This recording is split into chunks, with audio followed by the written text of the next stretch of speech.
Les ondes de Limo. Osez la curiosité pour votre bien. Anne-Sandrine Di Girolamo.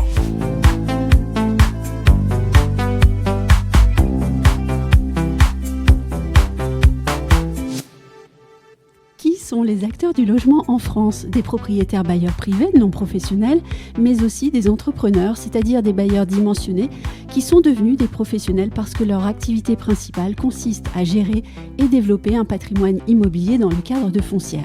Ces foncières, avec leur logique entrepreneuriale, sont l'objet de ce podcast, et cela à l'occasion de la publication par l'UNPI d'un rapport présentant son statut des foncières intermédiaires des territoires, une réflexion qui est venue au soutien du travail fait par l'Association foncière de France et son président Bruno Brosset. Bruno Brosset est avec moi au micro aujourd'hui, il va nous présenter ce statut des foncières intermédiaires des territoires et nous en expliquer la logique et le bien fondé. Bonjour Bruno Brosset. Bonjour Anne-Sandrine. Première question, et elle semble tellement naturelle. Pourquoi imaginer un statut des foncières intermédiaires des territoires? Tout simplement parce que vous avez aujourd'hui une catégorie de propriétaires, qu'on appelle les propriétaires dimensionnés jusqu'à présent, qui exercent dans l'ombre et qui sont devenus des vrais professionnels de l'aménagement des territoires et qui ont besoin d'avoir une reconnaissance d'un titre, à l'instar, vous savez, des loueurs meublés professionnels, de telle sorte à pouvoir aller plus loin, tant dans la reconnaissance de ce qu'ils font, mais aussi à travers un statut, pouvoir effectivement disposer des avantages propres à l'entreprise qu'ils n'ont pas, car aujourd'hui ils sont encore dans la catégorie des propriétaires bailleurs, avec une fiscalité qui est extrêmement lourde et impropre à leur développement. Quelles problématiques ces dirigeants de foncières rencontrent-ils alors ? Alors, ce n'est pas tant un problème de fonctionnement, c'est, comme je vous l'ai dit, un problème de reconnaissance. Aujourd'hui, quand on se présente, par exemple, à une banque pour un financement immobilier, la banque, elle, nous reconnaît en tant que professionnels de l'immobilier. Mais la conséquence, c'est quoi? C'est qu'elle augmente les taux d'intérêt parce que nous sommes des professionnels. Et dans le même temps, quand il s'agit de payer la fiscalité inhérente au patrimoine, notamment celle sur le capital, là, l'administration fiscale nous reconnaît comme un particulier et nous fait payer l'IFI.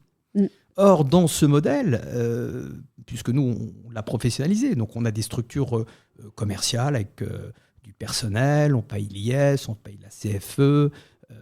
Il est clair que c'est très difficile, car dans nos modèles économiques, la marge est faible.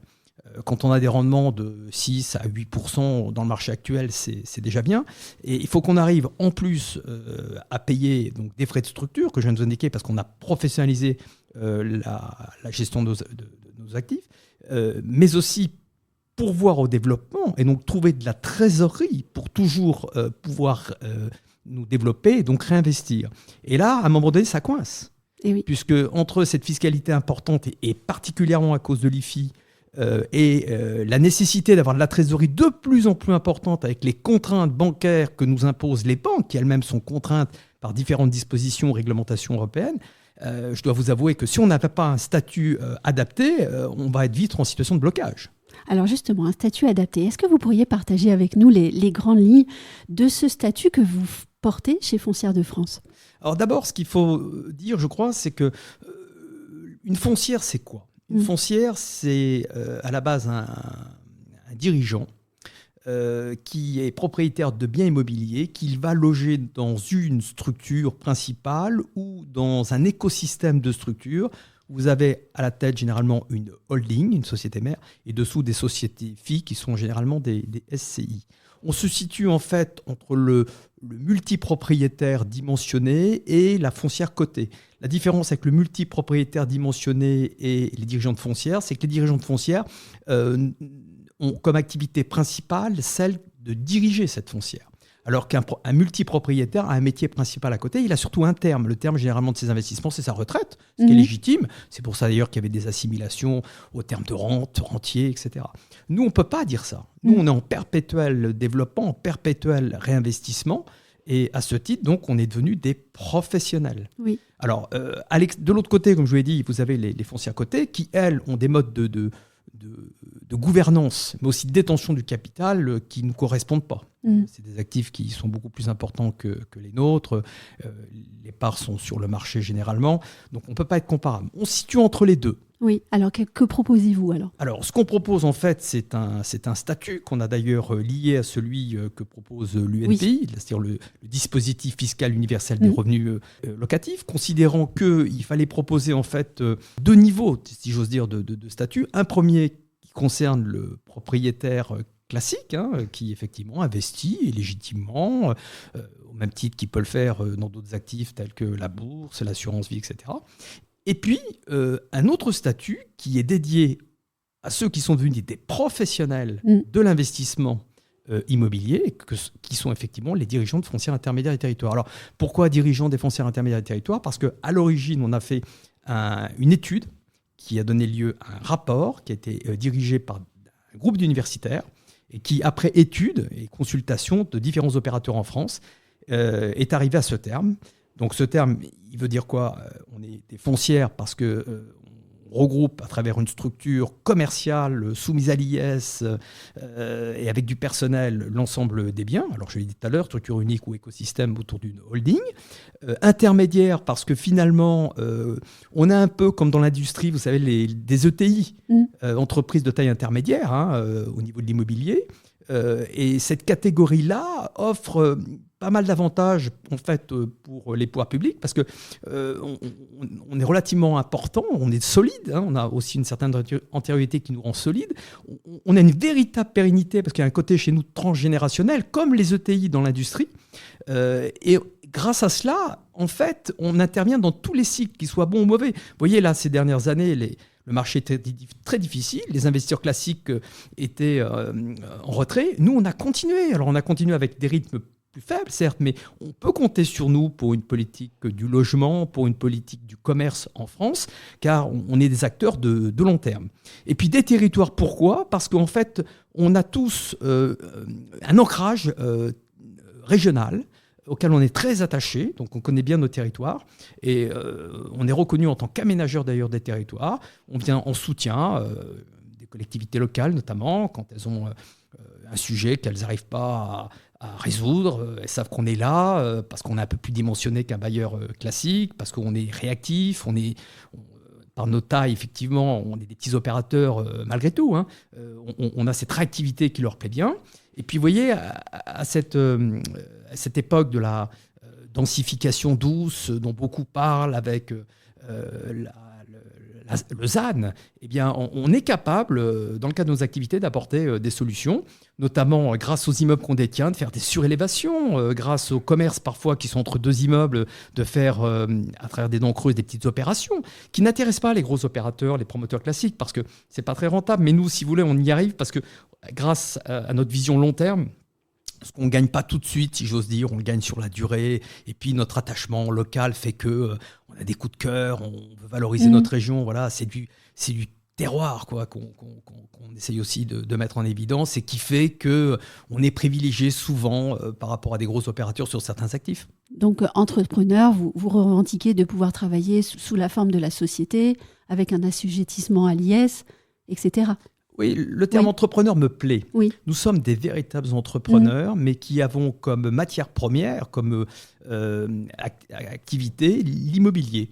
Alors, il faut quand même savoir que d'autres catégories de bailleurs ont réussi à obtenir ce statut. Les loueurs meublés professionnels que j'évoquais tout à l'heure sont aujourd'hui reconnus comme des professionnels. Et ils ont obtenu les avantages que nous réclamons. Et c'est là où on se dit que finalement, notre catégorie est légitime, et que logiquement, on devrait pouvoir aussi obtenir satisfaction. Alors, est-ce que ça sera maintenant avec le dispositif universel des revenus locatifs ou le nouveau système vraisemblablement qui devrait être mis en œuvre à travers l'amortissement qui se profile ? Peut-être pas, on l'espère, mais on sait de toute façon qu'aujourd'hui, et ça, c'est notre satisfaction. On est dans les radars. On existe. Avant, on n'existait pas. Et c'est pour ça, d'ailleurs, qu'on a créé les foncières de France, qui réunissent en fait des intervenants dans toute la France. Et il y en a un certain nombre. Et ces intervenants, d'ailleurs, pour qu'ils viennent vers nous, il faut qu'ils répondent à un certain nombre de critères, qui ne sont pas évidents, je vous l'avoue, mais qui font la professionnalisation et qui correspondent à notre statut. Donc, je peux vous les citer si vous le voulez. Il y a un niveau d'encaissement minimum. En fait, pour être foncière aujourd'hui intermédiaire de territoire, enfin demain si ce statut était reconnu, nous on estime qu'il faut 1,5 million de chiffre d'affaires. Je parle bien de chiffre d'affaires et pas de loyer. Parce que nous, on considère qu'on est des professionnels, donc c'est du chiffre d'affaires. Et on ne peut pas être au-dessous, en fait, si on est dans la logique de dire, et c'est une autre condition, il faut que le dirigeant donc, il consacre l'essentiel de son temps et on tire l'essentiel de ses revenus et puisse réinvestir. Ce montant nous paraît être effectivement un minimum crédible. Alors, le réinvestissement, pareil, on se l'impose, 30% des résultats de l'entreprise. Et à défaut, on s'oblige à les mettre dans un compte de réserve d'investissement immobilier, qu'on ne pourra pas utiliser. Qui est dédié donc au réinvestissement perpétuel. J'insiste, on n'est pas des rentiers, ce qui n'est pas forcément mal d'être un rentier. Mais quand on est rentier, il y a peut-être une légitimité à payer un impôt sur le capital. Mais quand vous êtes un développeur, quand vous êtes un entrepreneur, c'est pas normal. D'autant, excusez-moi, qu'on répond à la problématique du logement en tant qu'aménageur des territoires. Mais oui, c'est pour ça que je voulais rebondir. Mais l'objet de ces sociétés, l'objet principal, c'est la détention, certes, mais c'est aussi l'exploitation des actifs. Et ce rôle des foncières intermédiaires sur le logement en France n'est absolument pas négligeable. Et pourtant, il n'est pas forcément vu et compris. Alors tout à fait. Derrière l'acquisition, il y a la gestion. Derrière la gestion, vous avez effectivement des structures qui sont généralement des structures d'administration de biens intégrées et qui permettent de mettre à disposition pas simplement des logements, mais aussi des locaux d'activité, des commerces, de dynamiser des zones, le cas échéant. Tout à l'heure, on parlait effectivement de toutes les opérations qu'on pouvait réaliser. On en réalise beaucoup en matière commerciale aussi, ce qui permet de donner un sens à certaines zones commerciales parce qu'on est capable de les rénover. Vous savez, il y a le décret tertiaire, par exemple, là, qui arrive, qui va être compliqué. Le décret tertiaire, c'est atteindre des niveaux de performance énergétique gradués.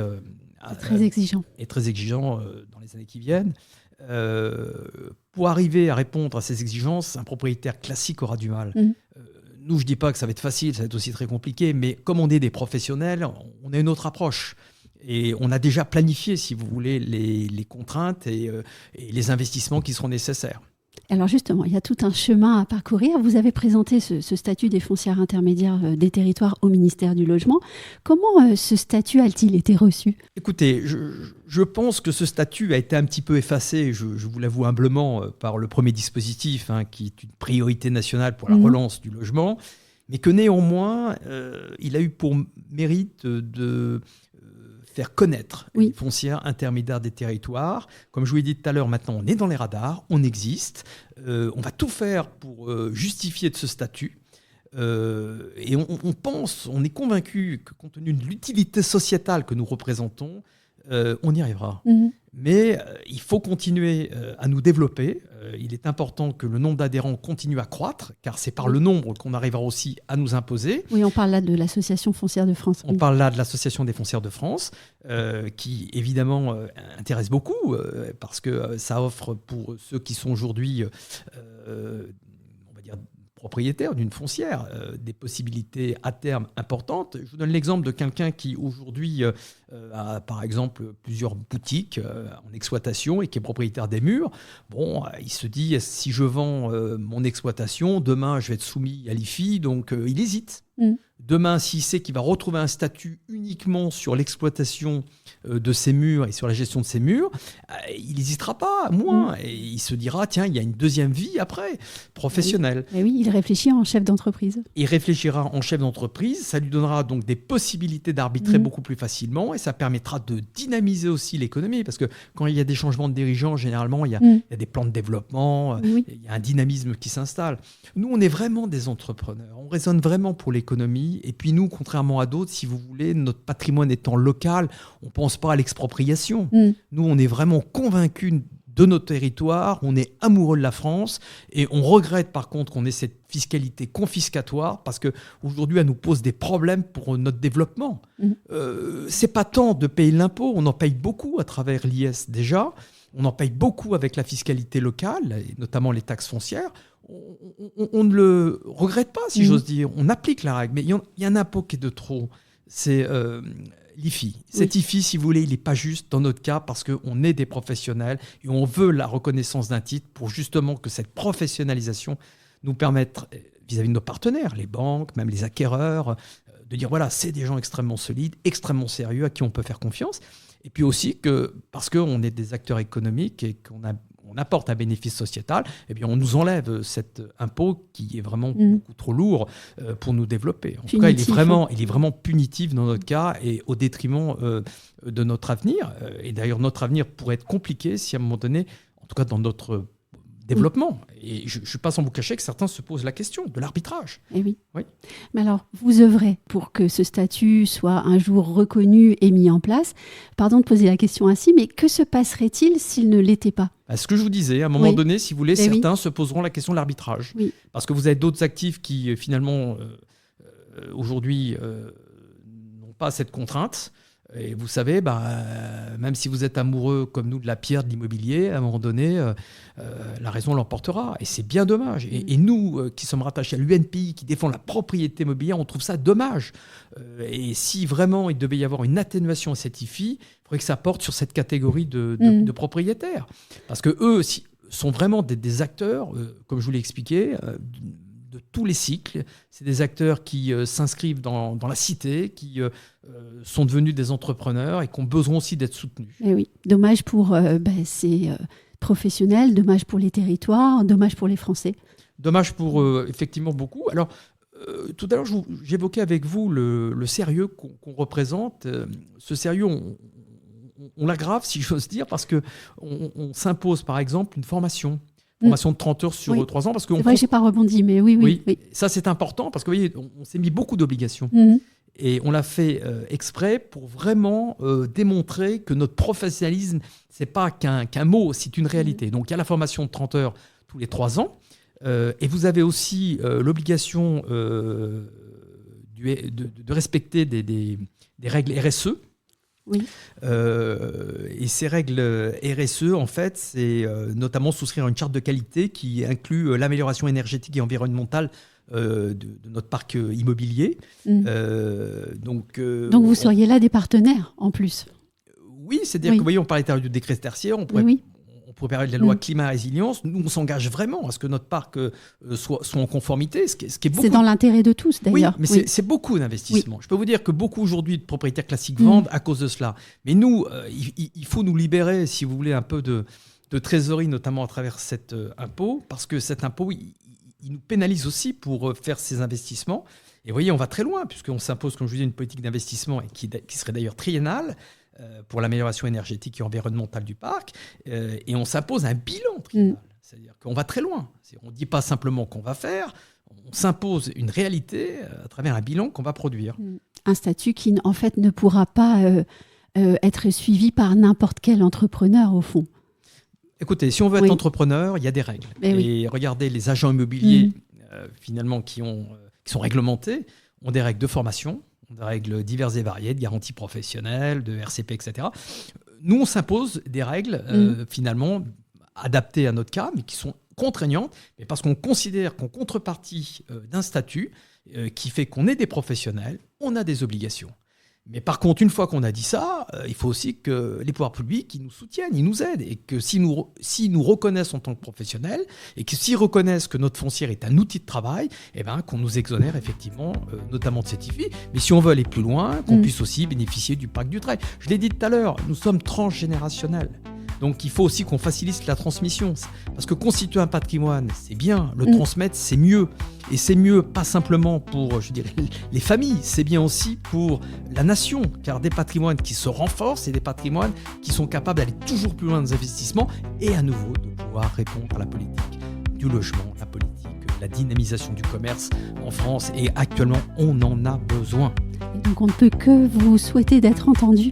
Merci Bruno Brosset d'avoir partagé ce sujet important pour l'Association foncière de France que vous présidez. C'était un vrai plaisir que de vous recevoir. Merci Anne-Sandrine. Et puis à vous toutes et tous qui nous écoutez, je vous remercie de votre écoute, de votre fidélité. Je vous dis à très bientôt pour un nouvel épisode. Retrouvez les Ondes de Limo sur ondedelimo.com, les réseaux sociaux et la newsletter.